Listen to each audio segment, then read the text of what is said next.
नमस्कार, आप देख रहे हैं आज तक। आपके साथ मैं हूं सईद अंसारी। खबरदार में आज हम नोटबंदी के वीकेंड एपिसोड का विश्लेषण करेंगे। दिल्ली में आज संसद बंद रही, इसलिए माइक के सामने खड़े होकर बयान देने वाले नेता भी नदारद रहे। देश को इससे ज्यादा फर्क नहीं पड़ा। फर्क पड़ा तो इससे कि बैंक्स और एटीएम्स में नकदी आज भी नदारद रही। हमने ग्राउंड जीरो पर जाकर कई शहरों का जायजा लिया। तस्वीर बदल तो रही है, लेकिन बहुत धीमी रफ्तार से।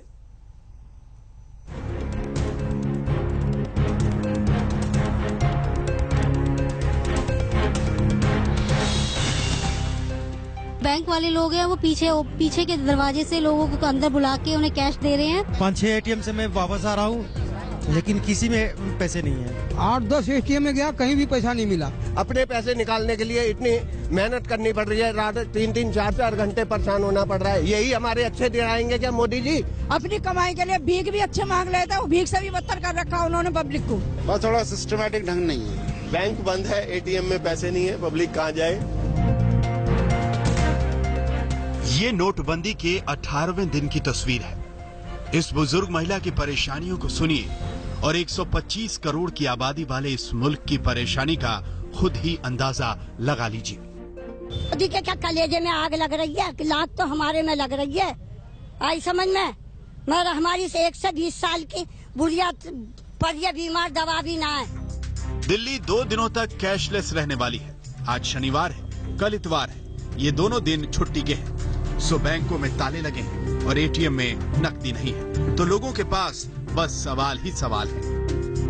हमें बहुत दिक्कत हो रही है यहाँ पे जी। हमारी कल हमारी छोटी मौसी की लड़की की शादी है जी। हम जी बहुत परेशान है जी। हमने पैसे की भी हमने तकाल लगाई थी, लेकिन आज की भी छुट्टी कर दी, कल की भी छुट्टी है, फिर परसों की भी छुट्टी लग रही है सर जी। बहुत एक पैसे से परेशान हो गए हम तो जी। दलालों से फटे लेने बच्चों की वो लानी है दवाई, और क्या करें।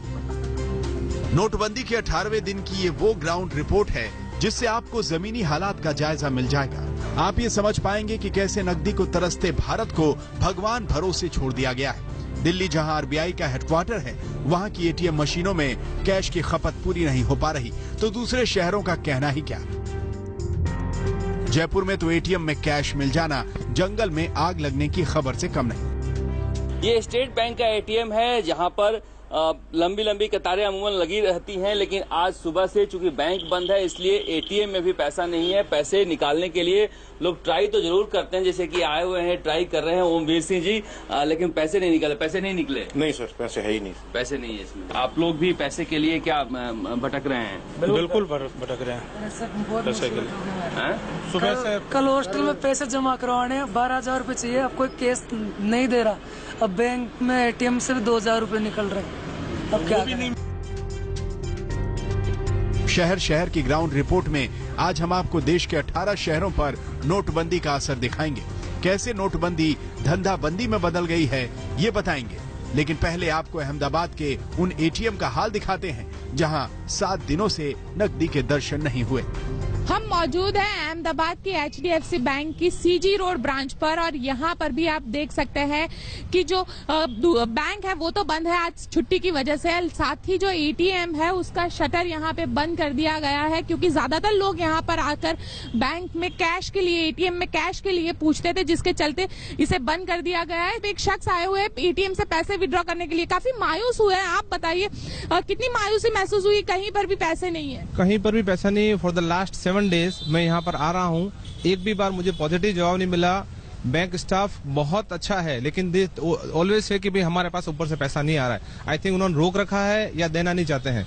हम इतने परेशान हैं कि शायद इससे ज्यादा परेशानी कभी भी लास्ट, मतलब मेरी जो उम्र है उसमें कभी मुझे इस टाइप से नहीं हुई कि मुझे खुद के पैसे निकालने में लाइन में भी खड़ा होना और फिर भी पैसा नहीं मिलता है। लेकिन लखनऊ की तस्वीर थोड़ी राहत देने वाली है। यहाँ भीड़ लगातार कम हो रही है। नोटबंदी के बाद से अब एटीएम की कतार कुछ छोटी दिखाई दे रही है। हम इस वक्त HDFC बैंक के बाहर हैं। इस बैंक में पैसे तो मिल रहे थे, लेकिन अचानक से इस बैंक का नेटवर्क बंद हो गया। लेकिन कुछ लोग हैं इस वक्त जो पैसे लेकर के निकले थे। ये बताइए, ठीक काम कर रहा था? हाँ जी, बिल्कुल ठीक कर रहा था। बस एक प्रॉब्लम हुई 2,000 रुपए सिर्फ निकले हैं, 500 रुपए नहीं निकले। नाम से निकल गया है लंबी लाइन? नहीं, इजी गोइंग निकल गया। अब एक सिंगल आदमी नहीं था यहाँ पे। क्या कतार कम हुई है, छोटी? हाँ नहीं, मैं कल भी शाम को भी निकाला था। बताइए, आप यहाँ एटीएम के गार्ड के तौर पर हैं, यहाँ भीड़ जो है वो लंबी हो रही है या छोटी हो गई? नहीं, भीड़ बहुत कम हो गई है। क्यों? सबको पैसे मिल जा रहे हैं, अपना आसानी से लेके चला जा रहा है, कोई किसी को दिक्कत नहीं हो रही है। मगर पुणे में परेशानी कम होने का नाम नहीं ले रही। फिलहाल पुणे के औंध इलाके में हूं और यहां पर हम आए हैं आईसीआईसीआई की जो मुख्य बैंक है औंध इलाके में, वहां पर यहां पर कुल 3 एटीएम है, यानी कि यहां पर एटीएम की एक छोटी गैलरी है। जैसे कि पुणे के घोले रोड इलाके में एक बड़ी गैलरी है आईसीआईसीआई के एटीएम्स की, लेकिन वो पूरी तरह से बंद है क्योंकि वहां पे एटीएम में कैश ही नहीं है। एटीएम के शटर्स आधे नीचे गिराए हुए हैं, शायद एटीएम बंद होगा, उसके अंदर कैश होगी कि नहीं मुझे पता नहीं। आपको अंदर से कैश मिला है? नहीं मिला। कौन से एटीएम में ट्राई किया? मैंने ऑलमोस्ट सभी, आज तो ऑलमोस्ट सभी बंद है। HDFC बंद है, सिंडिकेट बंद है, पंजाब नेशनल बंद है, बैंक ऑफ बड़ौदा बंद है। इन कतारों में हर तबके के लोग हैं। सबको रोजमर्रा की जरूरतों के लिए पैसे चाहिए। पैसे नहीं मिले तो परेशानी है। कहीं सरकार पर सब्र का दायरा टूट रहा है तो कुछ ऐसे भी हैं जिन्हें अपनी परेशानियों की परवाह नहीं। आपने क्या किया है? जितने लोग खड़े हैं, किसने देश के लिए क्या किया है? एक जना बताए मेरे को। मोदी जी हर एटीएम में मोदी जी डाल के देंगे पैसे। बैंक को जाता है पैसा, बैंक वाले गड़बड़ करते हैं। आप लड़ो उनसे अपने हक के लिए। आप सबके लिए एक अकेला मोदी लड़ रहा है। 2 दिन तो हालात नहीं बदलने वाले। सोमवार को बैंक खुलेंगे, एटीएम में नोटों की सप्लाई बढ़ेगी तो शायद तस्वीर बदले, लेकिन सियासत की तस्वीर तब भी नहीं बदलती। सोमवार को विपक्ष ने देश बंद का कॉल दिया है। संसद में भी गर्मा गर्मी रहेगी। मायावती का हमला तो आज भी जारी रहा। केंद्र की बीजेपी व प्रधानमंत्री श्री नरेंद्र मोदी की सरकार ने बहुत जल्दबाजी में व बिना पूरी तैयारी के ही पूरे देश में खासकर 500 और 1,000 रुपए के नोटों पर पाबंदी लगाने का जो ये अधकच्चा व अपरिपक्व फैसला लिया है, तो इनका ये फैसला पूरे तौर से 100% अपने राजनीतिक स्वार्थ में ही लिया गया आका जा रहा है। सवाल है कि नोटबंदी का ये महाभारत कब तक चलेगा? वो महाभारत तो 15 दिनों में खत्म हो गया। पीएम ने 50 दिन देश से मांगे। इस महाभारत का अंत फिलहाल नहीं दिख रहा। दिल्ली में पंकज जैन के साथ आज तक ब्यूरो। नोटबंदी की असली मार उन किसानों पर पड़ी है जिनके सामने जीने मरने का संकट है। अनाज मंडियों में पड़ा है, किसानों को फसल की कीमत नहीं मिल रही। रबी का सीजन हाथ से फिसलता जा रहा है। खबरदार में अब हम उन किसानों की ग्राउंड रिपोर्ट आपको दिखाएंगे जो कहने को तो देश के अन्नदाता हैं, लेकिन जो खुद के अनाज के मोहताज होने का खतरा झेल रहे हैं। पुराने नोट से ना दे रही है, 2.5 क्यों नहीं दे रहे? वो कह रहे नया नोट लाओ। ये हुआ कि पुराने नोटों से जो कोई भी चीज ना खाद दिया गया, ना ही जो है बीज दिया गया। डेबिट कार्ड क्रेडिट कार्ड तो कुछ है नहीं, हमारे पास कहाँ से होगा? वो तो शहर वालों के लिए है, हमारे लिए कुछ नहीं है। ये नोटबंदी की चपेट में आए ग्रामीण भारत का दर्द है। ये हिंदुस्तान के किसान हैं जिनकी जेब खाली है, खेत खाली हैं, हाथ खाली हैं और पेट खाली रहने की नौबत है। ये उत्तर प्रदेश के बुलंदशहर के किसान हैं जिन्हें खेती के लिए खाद और बीज खरीदना मुश्किल हो रहा है। किसानों को दी गई रियायत गांवों तक आकर कैसे दम तोड़ रही है, इसकी कहानी आप इन किसानों से सुनिए। पुराने नोट से ना दे रही है, 2.5 क्यों नहीं दे रहे? वो कह रहे नया नोट लाओ। वैसे तो नए नोट से तो मिल रहा है 1050 का, और जो पुराना नोट दें तो 1150 का दिया कर। मना कर रहे हैं। क्या कह रहे हैं? यूँ कह रहे हैं नहीं देंगे। क्यों नहीं देंगे? जो पुराने नोट नहीं चल रहे। नए नोट मांग रहे हैं। क्या ये सरकारी दुकान नहीं है? कह रहे हैं जी हम तो सरकारी दुकान है जी, दे दो हमें 2.5। मना कर रहे हैं, पहले बात सूख गई हमारी तो। पश्चिमी यूपी में रबी का मौसम है। रबी की फसल के लिए अच्छी खासी लागत की जरूरत होती है। कहां से खाद आएगा? सिंचाई के पैसे कहां से आएंगे? बीज की खरीद कैसे होगी? इन्हें इन सवालों का जवाब देने वाला कोई नहीं, किसान तो किसान है, चाहे वो बुलंदशहर के हों या गुजरात के किसी गांव के। अब जरा इन किसानों की हालत देखिए। धान की फसल आंगन में पड़ी है, लेकिन आगे की खेती का रास्ता नहीं मिल पा रहा। नोटबंदी के चलते सबसे ज्यादा जो परेशान है वो है एक आम आदमी और उसमें भी किसान। इस वक्त हम मौजूद है अहमदाबाद के से सटे एक गांव में सतांथल में, जहां पे आप देख सकते हैं किसान ने फसल तो बो रहे हैं, मेहनत कर रहे हैं खेत के अंदर, उसका फल भी उसे मिल चुका है। यहाँ पे आप देख सकते हैं कि जो धान की फसल है वो यहाँ पे बनी बनाई तैयार पड़ी हुई है। हालांकि किसान के लिए इन दिनों सबसे बड़ी समस्या है तो ये फसल को एपीएमसी में खरीदेगा कौन, क्योंकि नोटबंदी के चलते एपीएमसी में भी पैसे नहीं है। जो व्यापारी है वो बता रहे हैं कि पैसे उनके पास नहीं है, अगर पैसे देते भी है तो 500 और 1000 के पुराने नोट में पैसे देते हैं। वैसे में ये किसान करे तो करे क्या, कितनी परेशानी हो रही है आपको ये नोटबंदी के चलते? बहुत परेशानी है। एपीएमसी में क्या बोल रहे हैं लोग? एपीएमसी चेक से पैसा देता है, इधर कोई हमारा खाता एडी डिस्ट्रिक्ट बैंक में खाता, तो हम क्या कर रहे हैं? चेक से पैसा तो क्या कर निकल लेके, और ये बैंक वाले तो पैसा देता ही नहीं है। लेकिन सरकार ये कह रही है कि आप जो बीज है वो आप सरकारी दुकान से पुराने 500 और 1000 के नोट में खरीद सकते हैं। मैडम आप नहीं समझते वो इसमें कितनी दिक्कत आती है। हम साणंद जाएंगे तो हमको नहीं मिलेगा बियारण, वो बोलेगे आगे जाओ, जो मेन संघ का जो है ना वहां से लिख के लाओ, फिर हम लेंगे 500 की नोट। इधर साणंद में नहीं लेते कोई। ये कैशलेस इकोनॉमी के दावे की असलियत है। किसानों के पास बैंक खाते नहीं है भी तो उन कोऑपरेटिव बैंकों में जिनके पास पैसे ही नहीं। क्रेडिट कार्ड, डेबिट कार्ड इनके लिए दूर की कौड़ी है। वो तो नकदी की लेन देन से ही किसानी करते थे। नोटबंदी ने वो बुनियाद भी छीन ली। अकोला की सोयाबीन किसानों की सारी उपज मंडी में पड़ी है, खरीदार नहीं मिल रहे, मिल भी गए तो अपनी ही रकम निकालने की चुनौती। वो डीजल लाने का, अनाज बोने का है, सब कुछ करना पड़ता है, और ये कैश में ही होता है। वहाँ चेक बैक तो कुछ चलता नहीं है, डेबिट कार्ड क्रेडिट कार्ड तो कुछ है नहीं, हमारे पास कहाँ से होगा? वो तो शहर वालों के लिए है, हमारे लिए कुछ नहीं है। हाथ में रकम नहीं आई तो रबी की फसल पर भी संकट है। अब जरा पुणे से सटे एक गांव के इन गन्ना किसानों का हाल देखिए। ठंड की रात है, खेतों में झोपड़ी बनाकर फसल की रखवाली हो रही है। गन्ने खेत से निकलकर बाजारों में जा भी रहे हैं, लेकिन बाजार में इनकी बिक्री हो जाएगी या नहीं ये कोई नहीं जानता। इनको सिर्फ 4 से 5 महीना काम मिलता है, और जो बाकी साल के 6-7 महीने रहते हैं वो उस वक्त ये पूरा कर्जा निकाल के उनका गुजारा करते हैं रोजमर्रा की जिंदगी जीने के लिए। और ये जब एडवांस लेते हैं तो वो पैसा वो पूरा उनका पुराना कर्जा चुकाने के लिए चला जाता है।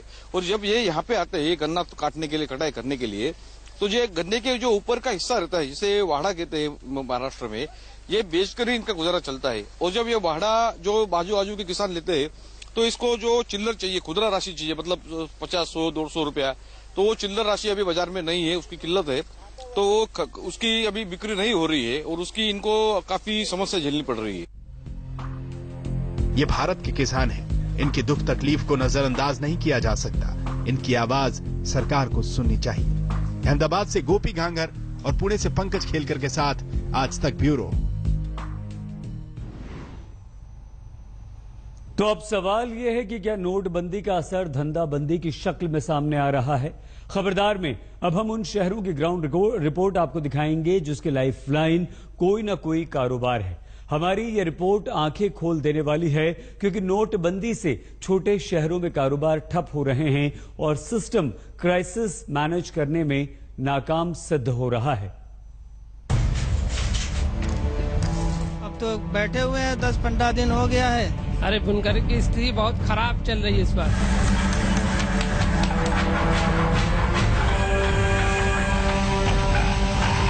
हमारे ऑर्डर जो है सारे लेट हुए जा रहे हैं, वर्कर्स काम नहीं कर रहे हैं, लाइन में लगना पड़ रहा है, ना पैसे मिल रहे हैं।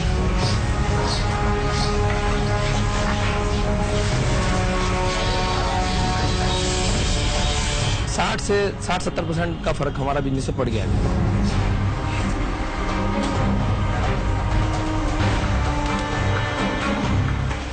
कुछ समझ में नहीं आ रहा, जिंदगी की गाड़ी कैसे चलेगी। हालात पहले से ही बहुत अच्छे नहीं थे। रही सही कसर नोटबंदी ने पूरी कर दी। धंधे की कमर टूट गई और देखते देखते कारोबार ठप होने की कगार पर पहुंच गया। अब तो बैठे हुए हैं, 10-15 दिन हो गया है। बैठकर जो पूंजी थी वो खा गए। अब जाएंगे कहीं काम देखेंगे, किसी गद्दी में नौकरी करेंगे, मिलेगी तो करेंगे। साजिद भाई पुश्तैनी बुनकर हैं। वाराणसी में करीब 6 हैंडलूम मशीनें चलाते थे। रात दिन एक करके दुनिया भर में मशहूर बनारसी साड़ियां बनाते थे। रेशम की मार को लेकर पहले ही परेशान थे। 8 नवंबर को हुए नोटबंदी के फैसले ने रही सही कसर भी पूरी कर दी। बाजार में कैश की कमी हुई तो शुरुआती कुछ दिन ज्यादातर वक्त बैंक के बाहर लाइन में बीता। फिर ग्राहकों की कमी हो गई। कोई उपाय नहीं बचा तो इन्होंने अपने सारे हैंडलूम बंद कर दिए। अब ज्यादातर वक्त इसी उधेड़-बुन में बीत रहा है कि करें तो क्या करें। ये जब से 1000 और 500 का नोट बंद हुआ है, जिसका काम करते थे वो बोला कि अब काम नहीं है, आप दूसरा काम देख लीजिए। तानी बाना सब खत्म हो गया, इसीलिए लपेट रहे हैं। खाने को रोज चाहिए, अब जाएंगे दूसरा काम करेंगे। बेहाल सिर्फ मोहम्मद साजिद ही नहीं है। वाराणसी के ज्यादातर बुनकर परेशान हैं और सदियों से कर रहे काम से पलायन का मन बना रहे हैं। ज्यादातर हथकरघे ठप पड़े। हथकरघों में रोज की दिहाड़ी पर काम करके पेट भरने वाले बुनकर भी अब दूसरे काम की तलाश कर रहे हैं। इस तरह से तो बहुत ज्यादा ही खराब है। मतलब काम तो है ही नहीं बनारस में, जैसे लग रहा है एकदम बिनाई का। और जो काम है वो बंद हो रहा है बराबर। हम पहले ही से ये बिनते रहे अब भी बिन रहे, मगर एक हालत बहुत खराब है बिनाई की। इस समय बुनकरों के सामने 2 जून की रोटी का सवाल खड़ा हो गया है। उधर बनारसी साड़ियों के कारोबारी कहते हैं कि खपत नहीं है तो माल लेकर क्या करेंगे। बहुत ही हालत खराब है। कारीगर माल नहीं बिनने के लिए तैयार है। वो लाइन लगे हुए बैंकों के ATM में, वो बिनने का टाइम नहीं है। उसके बाद धागा नहीं मिल रहा है, जरी नहीं मिल रही है, तानी नहीं मिल रही है। नई नोट कहाँ से आएगी लोगों के पास। लाइन लग के अभी तो दाल रोटी और दूध भी पूरा नहीं हो रहा है, तो साड़ी क्या बिनेंगे वो। आगे क्या माल, आगे से भी माल की सप्लाई जो है, जो हमारा ऑर्डर था सब कैंसिल हो गया। इसमें कोई शक नहीं कि वाराणसी के बुनकर पहले भी बदहाल थे, लेकिन हथकरघे की आवाज कभी बंद नहीं हुई। नोटबंदी के बाद अब हालात बदतर हैं। बुनकरों की बदहाली की बातें बेमानी है, क्योंकि हथकरघों की आवाजें थमने लगी हैं और बाजारों का सन्नाटा परेशान करने लगा।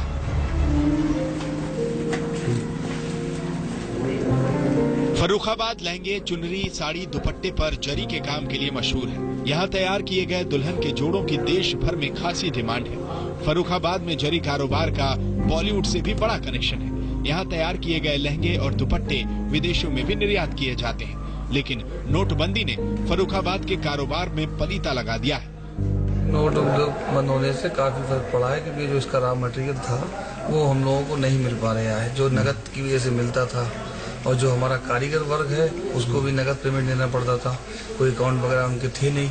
तो ये एकदम बंद होने से जो है कगार पे पहुंच गया है।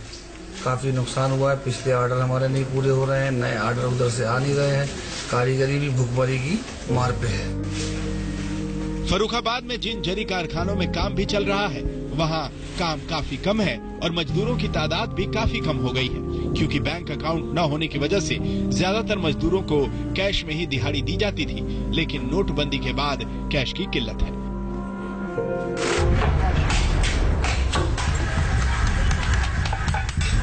सहारनपुर लकड़ी के सामानों पर नक्काशी यानी वुड कार्विंग के लिए दुनिया भर में मशहूर है। तरह तरह के सामान, उस पर तरह तरह की खूबसूरत नक्काशियां, देश भर में सप्लाई और दूसरे कई देशों में निर्यात। सहारनपुर के वुड कार्विंग कारोबार की पहचान रही है। क्रिसमस और नए साल का मौका सहारनपुर के बाजारों का पीक टाइम माना जाता है, लेकिन इस साल नोटबंदी ने मजदूरों से लेकर कारोबारियों और एक्सपोर्टरों की मुश्किलें बढ़ा दी हैं।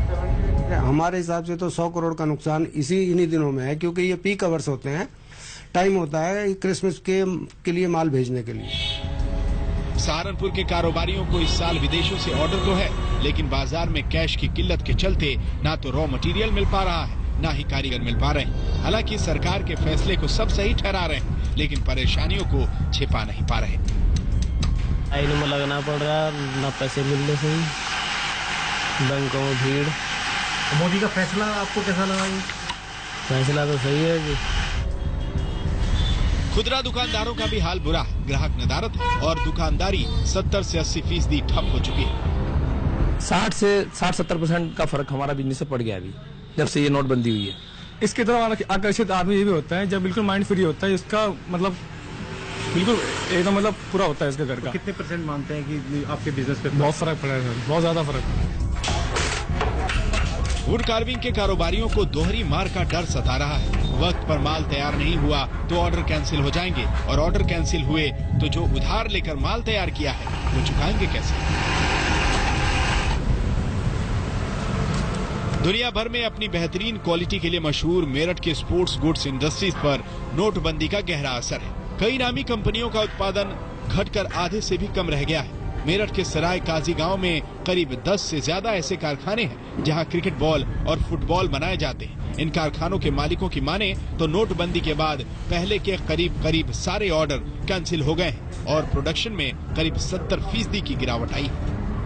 बिजनेस तो सभी पिटे पड़े हैं, इससे तो बड़ा फर्क पड़ रहा है, बहुत डाउन गया है नहीं कुछ भी। यहाँ पर तो लेबर के लिए पेमेंट भी नहीं आ रहा लेबर का। कितना 80% स्लो हो चुकी है मार्केट। अच्छा, हाँ जी, काफ़ी हम एक्साइटेड थे कि नवंबर से सीजन स्टार्ट होगा और काफ़ी ऑर्डर बुक भी हो गए थे, सब कैंसिल हो गए हैं। बाहर की जो पार्टियाँ आती हैं वो आना बंद कर दिया हमने और हमें भी प्रॉब्लम्स हो रही। स्पोर्ट्स गुड्स कारोबार से जुड़े कारीगर भी बेहाल हैं।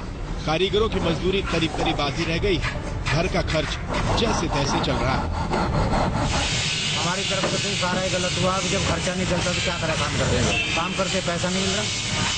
देखो पहले तो हमें काम भी कम मिल पा रहा है पैसे की वजह से, मालिक को परेशानी है। और दूसरी बात कभी हमें पैसे मिलने के बाद भी आ रहे हैं तो उसमें हमें पुराने नोट दिए जाते हैं और पुराने नोट भी चलते नहीं बाजार में। दिलचस्पी है कि नोटबंदी के फैसले से नाखुश कोई नहीं है। कारोबारी से लेकर कारीगर तक नाखुश इस बात से हैं कि कैश की कमी की वजह से धंधे पर असर पड़ा। मेरठ से उस्मान अली, सहारनपुर से अनिल भारद्वाज, फर्रुखाबाद से फिरोज खान और वाराणसी से नीतीश पांडे के साथ आज तक ब्यूरो। पाकिस्तान से आज भारत से जुड़ी एक बड़ी खबर आई। पाकिस्तान की हुकूमत ने राहिल शरीफ की जगह नए आर्मी चीफ का नाम तय कर दिया है।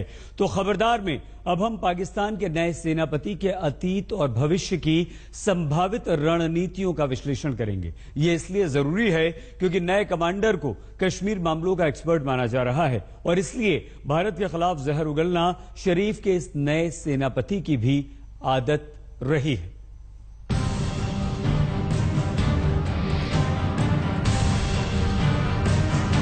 पाकिस्तान को मिला नया पहरेदार।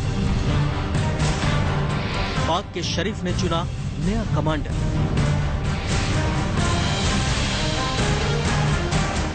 लेफ्टिनेंट जनरल कमर जावेद बाजवा पाकिस्तान के नए जनरल होंगे। खबरों के मुताबिक पाकिस्तानी हुकूमत ने बाजवा के नाम पर मुहर लगा दी है। जैसे जैसे राहिल शरीफ के रिटायरमेंट की तारीख करीब आ रही थी, पाकिस्तानी फौज के नए मुखिया को लेकर कयास बढ़ते जा रहे थे। खबरों के मुताबिक नवाज शरीफ सरकार कई नामों पर माथापच्ची कर रही थी, लेकिन मुहर एक ऐसे कमांडर के नाम पर लगी जो शायद रेस में भी नहीं था। General Bajwa, who's been appointed as the new Pakistani army chief, is clearly the equivalent of a dark horse, meaning that he was not, shall we say, the front contender in all the speculation that we saw in the Pakistani media. Bharat के साथ बढ़ते तनावों के बीच खबर यह भी थी कि राहिल शरीफ का कार्यकाल बढ़ सकता है, लेकिन जब राहिल शरीफ ने खुद कार्यकाल में बढ़ोतरी से इनकार किया तो पाकिस्तानी हुक्मरानों ने विकल्प की तलाश शुरू कर दी और नजरें कमर जावेद बाजवा पर टिका दी। लेकिन नवाज शरीफ के लिए पाकिस्तानी फौज के कमांडर के नाम का ऐलान करना आसान फैसला नहीं होता, लिहाजा फैसला दोनों शरीफों ने मिलकर किया। यानी बाजवा का नाम तब तक फाइनल नहीं हो सका जब तक राहिल शरीफ और नवाज शरीफ का चॉइस एक जैसा नहीं हुआ। चलिए अब आपको बताते हैं कि आखिर बाजवा की वो कौन सी खूबियां हैं जिनकी वजह से उन्हें पाकिस्तानी फौज की कमान सौंपी गई है। कमर जावेद बाजवा पाकिस्तानी सेना में ट्रेनिंग विंग के मुखिया रहे हैं। साथ ही वो पाक सेना की 10वें कोर के कमांडर भी रह चुके हैं। कोर 10 पाकिस्तानी सेना का वो हिस्सा है जो भारत से सटे बॉर्डर पर और लाइन ऑफ कंट्रोल पर तैनात रहता है। इतना ही नहीं, कमर जावेद बाजवा पर नियंत्रण रेखा से सटे नॉर्दर्न इलाकों में फोर्स कमांडर की जिम्मेदारी भी रही है। Yes, Lieutenant General Qamar Javed Bajwa, 10th Corps Commander, very experienced officer. He has served in the Northern Command. He knows Kashmir. He has served in the headquarters, training and evaluation. Bajwa को कश्मीर मसले पर लंबा अनुभव रहा है और शायद यही वजह है कि उनकी नियुक्ति के बाद पाकिस्तान में फिर से उम्मीदों के बयार बहने लगी है। पाकिस्तान में रक्षा मामलों के जानकारों को लग रहा है कि मौजूदा हालात में बाजवा भारत को मुंहतोड़ जवाब देने के लिए सबसे सही कमांडर साबित होंगे। लेकिन भारत के रक्षा जानकारों की माने तो बाजवा की नियुक्ति के बाद भारत और पाकिस्तान के रिश्तों में किसी भी तरह का कोई बदलाव नहीं आएगा। मतलब हालात जैसे हैं वैसे ही रहेंगे। The way in which Pakistan deals with India, deals with nuclear weapons, deals with support to terror groups, this is an institutional position taken by the Rawalpindi Corps commanders, the intelligence agencies, and what we often call as the deep state.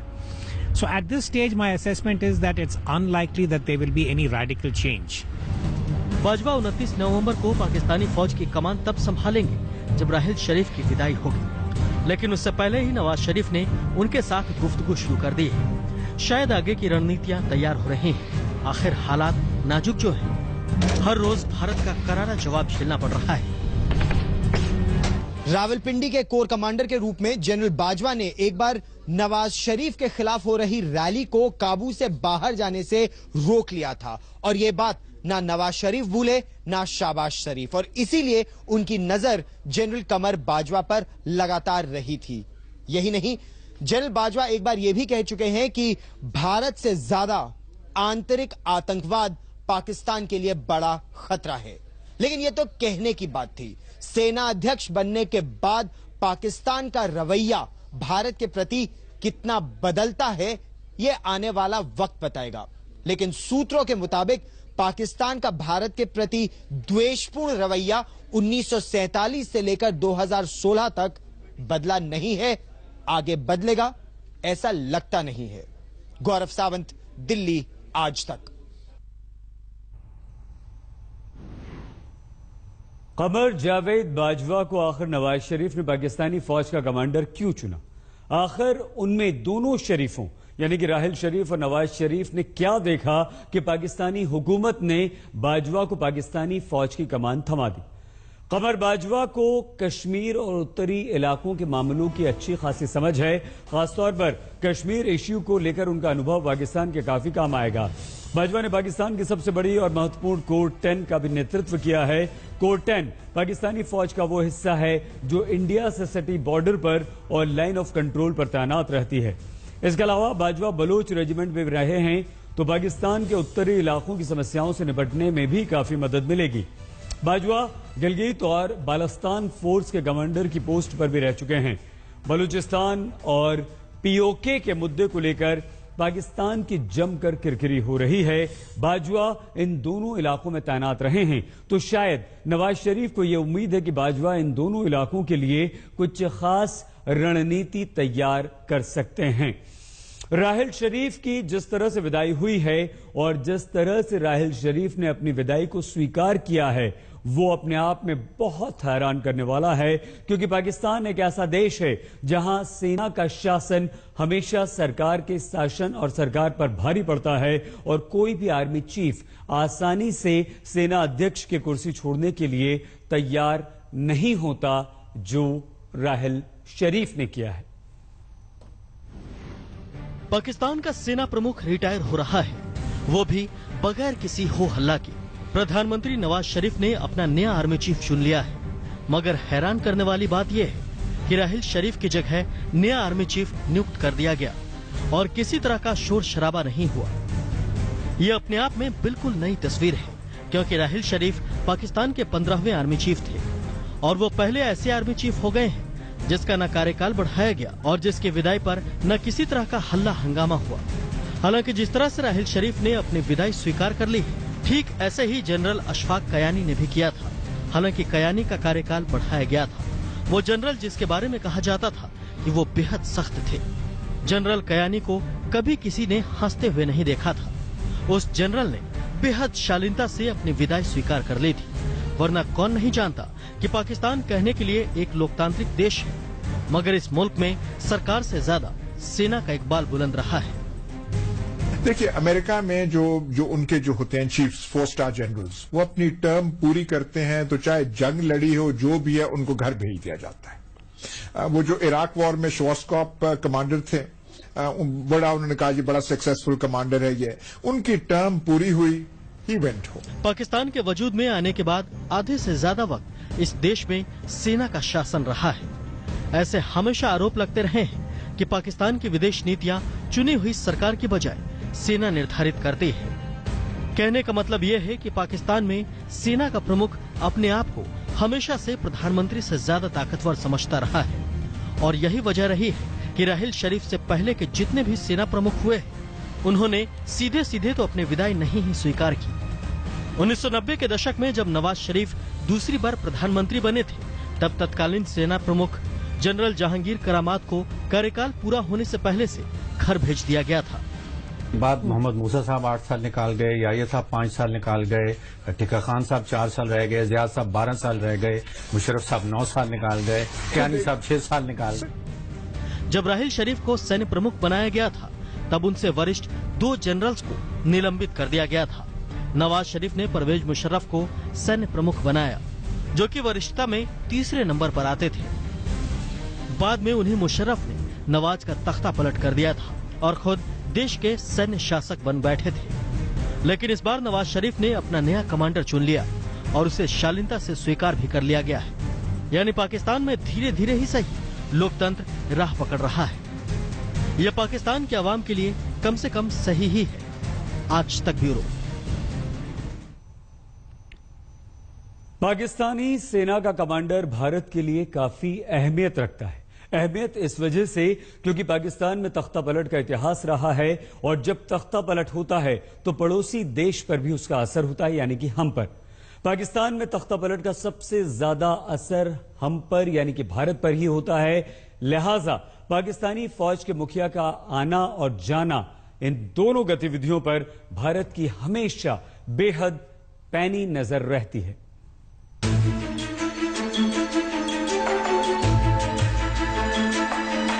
Pakistani फौज की ताकत कितनी है, इस पर हजार सवाल उठ सकते हैं, लेकिन इस पर शायद ही कभी कोई सवाल उठेगा कि पाकिस्तानी फौज पाकिस्तानी जमहूरियत पर हमेशा से भारी पड़ा है। और शायद यही वजह है कि पाकिस्तान में हुकूमत चाहे किसी की भी हो, सेना की अनदेखी करने की हिमाकत कोई नहीं करता।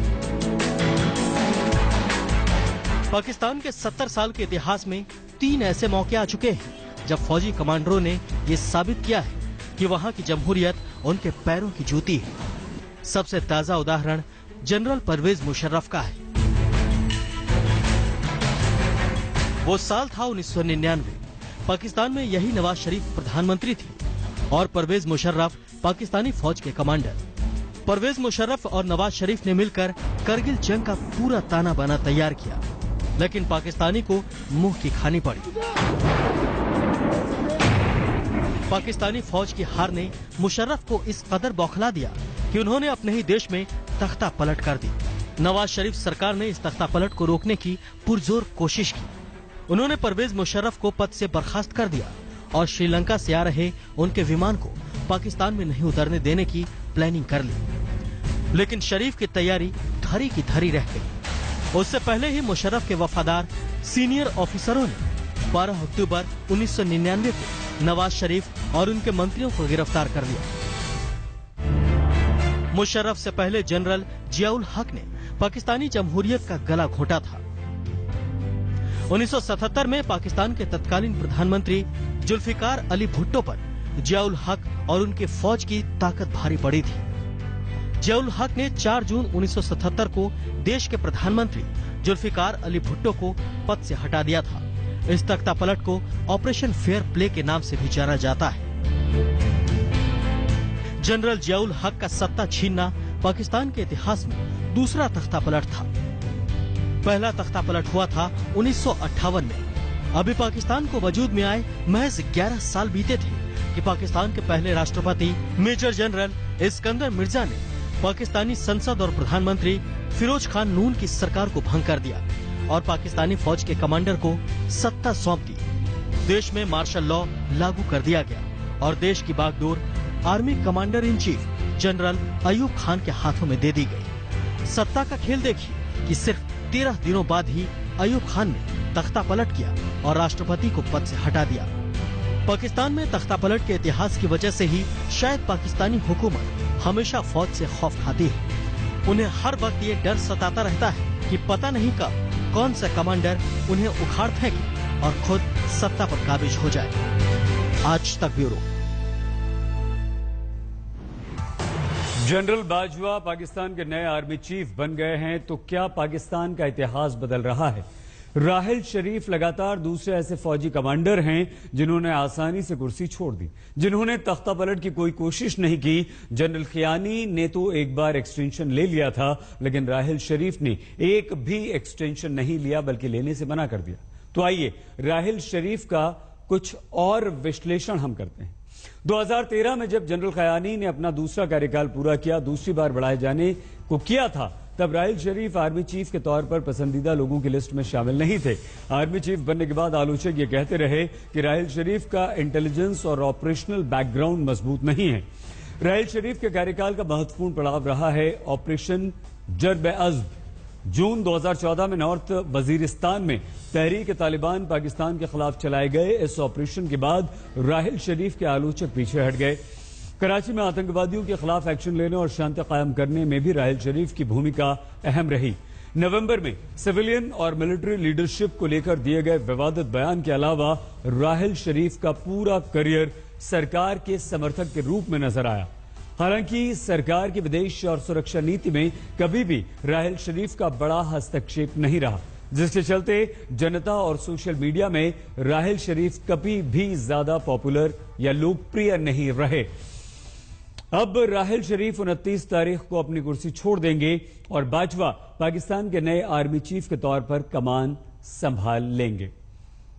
तो ये भारत के लिए कितना महत्वपूर्ण है, भारत की अब नजर इसी बात पर टिकी हुई है।